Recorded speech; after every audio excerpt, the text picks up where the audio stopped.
Bonjour, je m'appelle Marianne Alexandre et je suis autrice et illustratrice de la bande dessinée Lothaire-Flamme. C'est l'histoire de Lothaire et de son chat Chatterton qui sont tous les deux chasseurs de monstres. D'où venez-vous? Je vis aujourd'hui à Angoulême, dans la capitale de la bande dessinée. À quel âge avez-vous commencé à écrire ou à dessiner? Je dessine depuis que je sais tenir un crayon, comme la plupart des enfants. Et comme beaucoup d'illustrateurs et d'illustratrices, je fais partie de ces adultes qui n'ont jamais cessé de dessiner.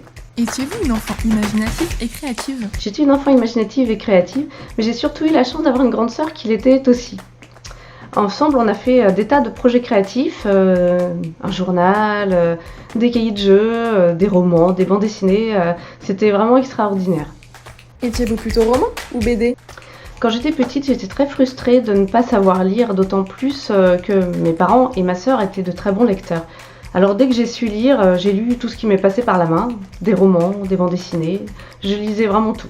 Quelles sont vos principales sources d'inspiration? Mon imaginaire s'est construit autour d'influences très variées, que ce soit en cinéma, en bande dessinée, en roman, en cinéma d'animation ou même en jeux vidéo.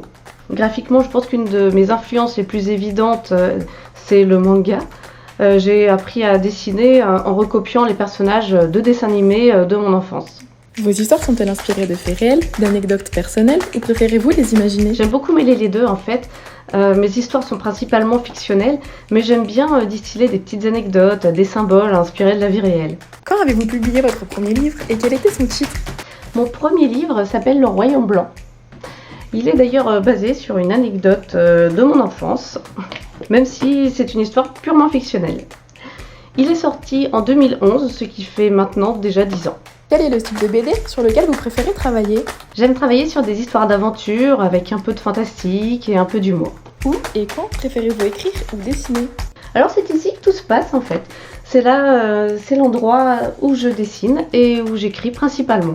Je passe presque toutes mes journées, du matin jusqu'à tard le soir, à dessiner. Pour ce qui est d'inventer des histoires, c'est quelque chose qui se passe plus en tâche de fond. Et dans les moments où mon esprit peut un peu vagabonder, comme par exemple sous la douche ou dans les transports. Quels sont vos outils pour travailler? Je travaille principalement au crayon à papier, sur papier canson pour dessiner. Et pour ce qui est de la couleur, eh bien, je passe à la tablette graphique.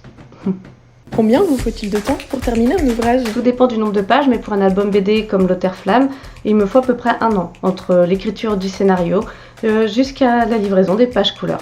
À quel public s'adressent vos ouvrages? Je travaille principalement en jeunesse, mais pour moi, je considère que jeunesse, c'est plutôt tout public. Mais je ne me ferme pas à des histoires peut-être plus adultes ou plus ados. Merci d'avoir regardé cette vidéo. Au revoir et bon salon.